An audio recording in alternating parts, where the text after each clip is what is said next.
Past 2 years have been a wild ride for trucking companies, and that's saying a lot as the trucking industry was pretty wild to begin with. But over those past 2 years, we've seen nothing short of unprecedented in its scope and impact. So now the industry is returning to a tenuous state of normalcy, which are some things to look out on the horizon.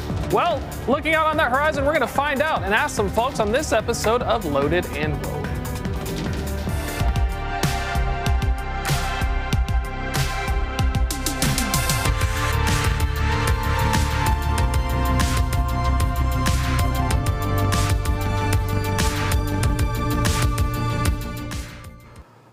Welcome to Loaded and Rolling. I'm your host, Thomas Wasson. Now, the post-pandemic world of trucking is in an odd place. Scores of new carriers joined a market lured by the hopes and dreams of record spot market rates. Like the California gold rush, carriers moved back to the west to cover the congested ports of LA and Long Beach that swelled with coffee tables, television sets, and homebrew kombucha kits that kept the sanity for many remote workers. But like the boom-bust cycle of a gold rush era town, the freight market and easing of lockdowns prompted a months-long recession in the tides of freight. For many carriers who joined at high tide, they were ill-equipped for an unforgiving industry and a return to the dreaded term seasonality. But all is not doom and gloom. From the ashes of those carriers who didn't weather the storm rises a new dawn for those who stuck around. We have things across the horizon like infrastructure bills, truck parking and restroom mandates, and cleaner and more efficient units maybe just around this corner. So, joining us to talk about this, of course, is going to be our next guest, and it's going to be Karl Fillhouer, Vice President of Sales and Operations at Circle Logistics. A little bit of background. He's been in the industry since 1983 in the logistics game and has worked in sales and operations for most of his career. He also started his own brokerage in 1987, built a 3PL division from scratch at Coke Logistics in 99, and has been at Circle Logistics since 2018. Karl, welcome, sir. Thank you. Super excited to have you on and diving right in, especially given your experiences, coming from the age of deregulation. What are some of the biggest things you're seeing now as we're starting to have conversations about what trucking looks like compared to your experiences in the past? Well, you kind of mentioned it in your intro. We're starting to see more seasonality, where we had a pretty good run for a 2 to 3 year period. Back in 17, 18, 19, whether it's from COVID or just market changes, we're starting to see the typical seasonality that we saw years and years ago with a bigger retail season in the fall and manufacturing, in some cases, shutting down in the summer, partly for the summer. So we're seeing that kind of reemerge. And one of the cool things, speaking of the shutdowns, was the impact on equipment. Not cool if you're trying to buy it, but fascinating if you're observing like how it's working. Talking about the chassis shortage and microchip shortages and all these shortages, were there any observations you had on Class 8s that, what are we kind of looking at moving forward? Is it getting better or are we still kind of stuck in the dark ages? I think it's going to be getting better. The chip shortage, we're still suffering some effects from the chip shortage, but we're coming out of that. And I think as we get deeper into 2023, we're going to see that as not as much of an influence as what we've seen in the past. Class 8 truck orders last year were down a little bit, but we saw a huge surge in September with orders, and I believe there's enough of a surge to where most manufacturers are poised to be fairly busy all the way through the mid part of this year. So although there was a slight downfall, I don't think it's going to be long term. I think we're going to come out of it. Class 8 orders will probably level off for this year, but as it's always been in the past, carriers have to flip their equipment. They have to get new tractors every 2 to 4 years, and there's a constant recycling of that going on. I feel like a big conversation with that. We're going to see, large carriers going to be re-upping on the ages. They're going to try to lower that average age for the total tractor count. And one of the things I'm curious about is some folks are saying, well, there may be a glut of used trucks that may crash the prices, and others are saying that it may be a more orderly transition. I kind of wonder if this is going to be something where, as we're seeing everybody finally purchase these vehicles, if you can get a good deal, or if there's a concern that folks who have used vehicles are going to get worse of a deal if they try to sell. I think there will be situations where if you own a truck, especially if you're an owner-operator or a smaller fleet, your resale value is going to go down, just like it would in the used car market. However, the recycling of vehicles, I think, is just going to continue. Larger companies always have to be flipping their equipment to bring in new technology and better and more efficient vehicles. At the same time, some of them will just push the past fleet or the fleet that they're looking to flip into either a brokered situation where they're being sold in bulk, or they might have their own selling mechanisms in place to get rid of those equipment. There's always going to be a market for used truck equipment because most people, when they join the industry as owner-operators or small fleet operators, they can't afford some of the newest equipment out there. So the used market in trucking, I think, will sustain itself for the most part. If you're smaller and you've got a piece of equipment that's, we'll say, 4 to 8 or more years older, you will get less from a trade-in value, but there's always ways to repurpose equipment. So I don't see it as being a big hurdle in the future in regard to the value of used equipment, but I do see new equipment coming on board this year for sure. There's going to be exciting times. I feel like the folks who are doing like leasing, your Penske's, your Riders, folks who probably also buy in bulk on the used market and flip it. There may be opportunities. I remember working at a large asset fleet.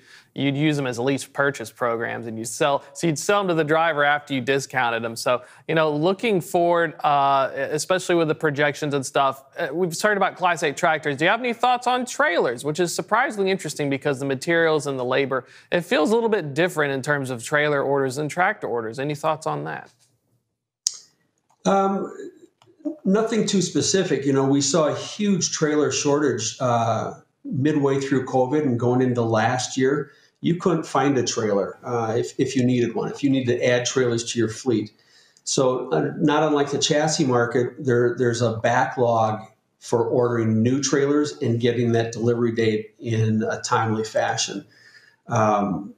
I don't see that changing until the end of this year. There's still a lot of companies that are using trailers, the older trailers that are pulled out of the road fleets, for storage. And we still have a warehouse shortage, especially on the West Coast. So it's going to take us, I'm going to say 12 to 18 months to really get caught up with that. There will always be a need for newer trailers, just like there is for newer tractors. It's going to be a matter of availability when it comes to the building or the manufacturing of those trailers, and then raw materials as well. So the trailer situation, I don't see it to necessarily mimicking the tractor situation. There will be a need. I don't think the trailer situation is as bad as the chassis situation. True. The chassis situation was pretty wild to begin with. I wanted to switch gears a little bit because the legislation front, you normally hear about hours of service and ELDs, but a surprising one that we've been talking about has been parking and restroom access. From your experience being, your decades of experience in this industry, was this ever something that was a problem, or is it more of something we finally have more media attention to try and solve it? I think it's a bigger problem today than it has been in the past. There was a time where it was very rarely discussed. The things that weigh into that, though, are different today than they were 20 or 30 years ago. With fuel cost and the cost of running a piece of equipment down the road being as high as it is today, most drivers and most companies are looking for parking in an area that's going to be very close to the origin or the destination point of a particular trip. The last thing carriers want to do, especially the smaller carriers, is drive many, many miles out of route just to find a truck stop. And every city's a little bit different. If you look at the larger metro areas, there is not really good parking and good facilities in a downtown area. The cost of the real estate is just too high. So you have to get stop areas or truck stops and or parking areas that make sense on all different entry points to a big city. That way, drivers aren't driving all the way through the city to get to a truck stop on the other side of the city. So there needs to be some thought put into that. I know that the Fed has really put some money aside for rebuilding that kind of infrastructure. I believe it's being managed, really, those funds are coming from the Fed, but the states are each managing their bucket of funds for that on their own. I can see an expansion of truck stops as well as an expansion of way stations, not way stations, but wayside stopping. So kind of an entry point to a state would be. That's what blows my mind. I remember Southern California, in my opinion, is one of the worst examples of truck parking. Right in the middle of Ontario, in the middle of the whole Californian Inland Empire, there's like 2 truck stops, a TA and a Petro, right next to each other. There's like 200 spots for all of LA, and then there's random mom and pops, and there's one in Hesperia to the north. And it just feels to me like, imagine you're a large city with millions of people that was designed for cars like Los Angeles, but all you can really afford is like a handful of truck stops. Where the heck do these folks park? Like, there's a great opportunity, especially with autonomous trucks. Do you think that maybe we'll see some states decide to get a little more forward thinking and maybe have a state-owned stop so that way you can also charge the drivers of the autonomous tractors to use it and switch loads? I guess there's the potential of that. I think most taxpayers in most states would say they don't want to supplement the trucking industry. So that would be some tough legislation to pass. There needs to be a balance between the government overseeing that and even potentially some private industry.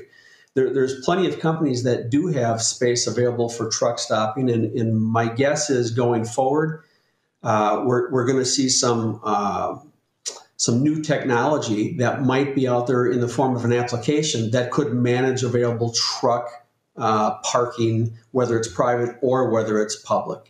And there'd probably be fees along with that. And I know if I was driving a truck and I was going into LA and I could find a place to park for 8 to 10 hours during my downtime and it cost me $40, I would probably be willing to pay that versus going way out of route just to find a place and then having to fight traffic the next day to get into my delivery or my pickup. So I think there needs to be a combination of better technology to really reserve trucking spots for truckers, as well as space. And that space doesn't necessarily have to be public space. It could be private space that people have already, and they want to sign up to use that space for trucking, and there's revenue tied to it. And speaking on the legislation front, the bathroom mandates. Well, I always wondered if that was something where, because I used to be a broker, we'd hear problems where some of our shippers were having trouble. And sometimes as a large carrier, as preload drop and hook, so you didn't really hear too much complaining. But as a small carrier, you'd find out real quick which places wouldn't even let you use the restroom. I wonder if that's, from your experience, are we talking about a recent kind of style phenomenon, or is this like a pandemic-related one where when we had the lockdowns, people just wouldn't let them in? No, I think it has to do with the pandemic as well as just security. Our public has gotten to the point now where we don't trust anybody. I mean, if you were in sales and you tried to make a sales call, 30 years ago, you could park your car in one spot in an industrial park and knock on doors and actually see people. Today, you can't even get in to see a receptionist. Most of the selling in our industry is done by the phone, Zoom meetings, and most big shippers aren't really willing to see you until you are a vendor and you've got a relationship going with them. You have to prove yourself first, but to get in the door looks different than it did years ago. And that's a product of a number of things. The pandemic certainly did not help, but a lot of it just has to do with technology and a different way we communicate with one another. It feels like from a brokerage standpoint as well, there's an opportunity because now that the gatekeeping's so high, if you have the established brand name, you have the technology, it's almost like you have a competing edge. Like I couldn't just go to a Home Depot RDC and say, hey, can I talk to your shipping person? Right. Absolutely. So there's a need for that third party in there. What that's going to look like going forward, I don't know. A lot of brokers are already trying to process what it would take to develop a network of good parking and or facilities that truckers could use, as well as other things. So I think it will be a 3PL stepping in at some point in really advancing the technology around, we'll say, parking, just because there needs to be some consistency. And there are so many small mom and pop carriers that they don't even have the bandwidth and the wherewithal to hire salespeople, which obviously they rely on the 3PLs for that. I feel like that is a hidden opportunity. I spoke with somebody, I came from a startup out of Austin, and one of the cool, wild ideas was if you worked for the company, you'd have your own company sponsor. You know, like a YMCA is a private membership for gyms and stuff. Well, the trucking companies or somebody would come in and have your own specific ones. I feel like as a broker, there's an opportunity, but it's very capital intensive. Like, hey, you run loads with me in these certain areas. I'm going to give you the special VIP. I can set you up here. I can make a drop trailer pull or have your own specific one for these mom and pops that don't have access. Is that kind of what we're thinking of? Or maybe like how large shipping lines will build out and partner up with a port to help expand? It's kind of like the third party is actually helping expand capacity in exchange for access? It could be. I don't think it'll get that far. We're not going to go that far down the rabbit hole. I think added services from a 3PL definitely would entertain any 3PL would entertain the ability of potentially being able to get more carriers on board. Most of the small carriers and even the medium-sized carriers, though, at the end of the day, I don't believe they're interested in being part of a consortium as much as what are they making per load on a particular load. There's so much volatility still in that market. And that's really the primary focus of a guy who owns his own truck or even a small to medium-sized carrier. What are we making from a revenue per mile, and is the truck producing enough to pay for itself? I like that point. And kind of looking at ELD usage. The mandate has been around since 15, 16. I know 18 is when it really got into full swing. Large carriers had ELD since the early 2000s. I worked at US Express, so they were pioneering some of that stuff. But looking at the future of it, now we have it in full effect. What are some of your early thoughts? Do you think that it's going to we're going to see more restrictions and forms from legislation, or you think that some folks may ease up a little bit and make it friendlier for the driver? I certainly hope we don't see more restrictions. And really, when you're talking ELDs versus the old paper logging methodology, not much has changed. You have to look deeper into that and look at the hours of service rules. I think we could do some things with hours of service that might help drivers and carriers not only be more profitable, but be more efficient with their time.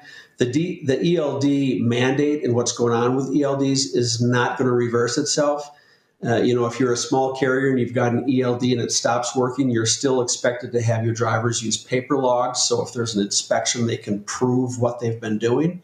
But with the onslaught of ELDs and the number of people joining that marketplace, I can see the government regulating exactly what they require for somebody offering an ELD or that type of technology.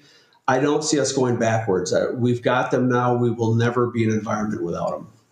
And working with a 3PL, is that kind of providing opportunities to work with either the carriers, ELD, or the manufacturer? Is that something where there's still a challenge? I remember before the pandemic, even signing people up for Project 44 felt like I was picking teeth. But over the past few years, have you seen more folks adopting visibility from the carrier side or willing to share this data? We have. At Circle, we have for sure. And obviously, we use ELD integration as well as tools like MacroPoint. And we've seen the participation of our carriers and drivers rise, which tells me that they're becoming more comfortable with it and more trusting of this technology. There was a time when a typical truck driver didn't want anybody to know where they were or what they were doing. And I think those days are mostly gone. Obviously, there's new people entering the market all the time. But I think the acceptance of both ELDs and any kind of tracking via cell phone or whatever is on the rise. And I think we're in a good space with it. There's still some improvement that could be seen, but we're having good success at Circle. That's why I was curious. One of my theories was always the theory of shippers usually drive innovation, not the carriers. Because if a shipper, let's say I'm a Walmart and I have my transportation spend, I need all my carriers and 3PLs to use this. And I always wondered from your experience as well, being in the game for so long, have you normally felt like a lot of it came from shippers, brokers, or carriers in terms of like a lot of the innovations we're seeing? I think a lot of it, the innovation came from inside the industry. The drive to create innovation did come from the shippers. At the end of the day, they're paying for the freight one way or another, and they've always, in most industries, they've always looked to reduce costs.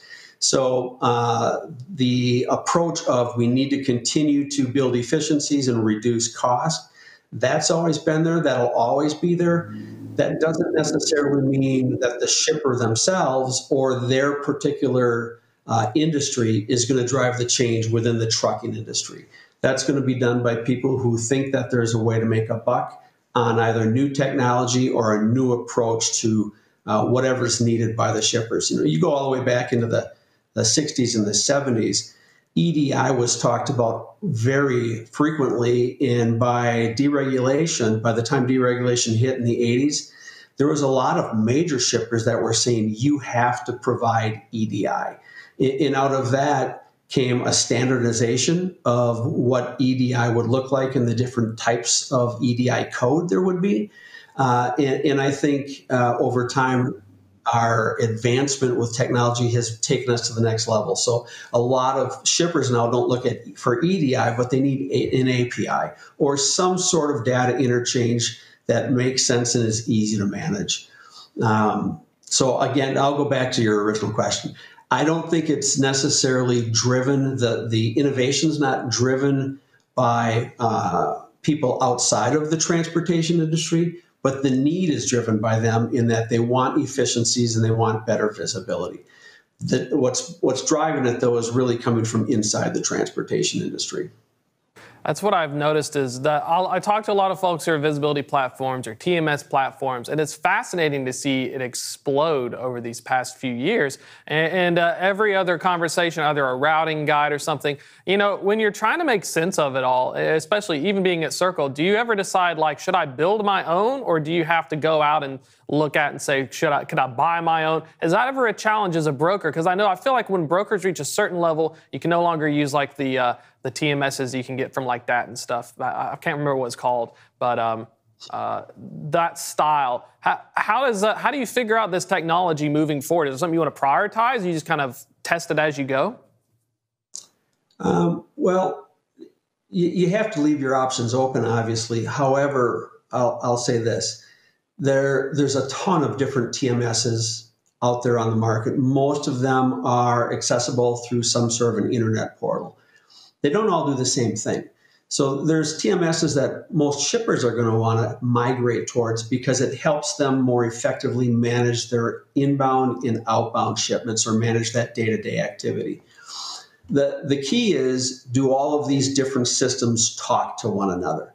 And that's where we've had good success. We've got a lot of different applications that we use, and we've been able to tie them in with our TMS so that from an electronic data interchange standpoint, our systems are all talking to one another with very little human interaction.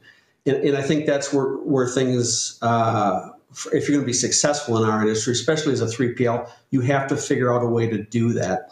If you spend enough money with a TMS producer, somebody who's designed the particular application, you can generally have some of your own code written so you can make it your own, even though it's an off-the-shelf product. And depending on the size of the user, it's going to look different for everybody. You know, a small guy is not going to be able to afford anything that they can't pay for on a transactional basis. A larger company that has a lot of revenue and a lot of moving parts, they may want to build something proprietary or at least tweak whatever they're buying off the shelf so that it's specific to their needs. And looking forward, got about a minute left. Practical actions, strategies moving forward for 2022. Whether you're a broker or a carrier, is it still the same, or do you use a different kind of way to handle this normalization? I think it's still the same, but you have to spend a lot of time and put a lot of attention into the detail. Obviously, no matter what industry you're in, you got to manage your labor, you got to manage manufacturing costs. If you're a manufacturer, you got to manage all of the moving parts that you can potentially manage and build efficiencies from within. So that approach, I don't think will ever change it from a general business approach standpoint. With trucking, we're going to see the same thing this upcoming year that we've seen on every cycle as the industry cycles in churns, in that there's going to be small carriers that are going out of business. There's going to be medium-sized carriers that are bringing on that capacity. And there's just a constant churning going on. It looks the same. I can tell you in my 30-some-year career, the cycles are the same. They look the same. They're just coming faster. I like it. Yeah. Sorry, I'm going to cut you off. The boss people will cut us off in 10 seconds, so we're coming in hot. Karl, thank you so much for coming on. Love to have you on again. We'll have probably Silicon Sirius. You can obviously catch them more at circlelogistics.com. That's it for today, though. Catch us next Tuesday, 1 p.m. We'll do it live.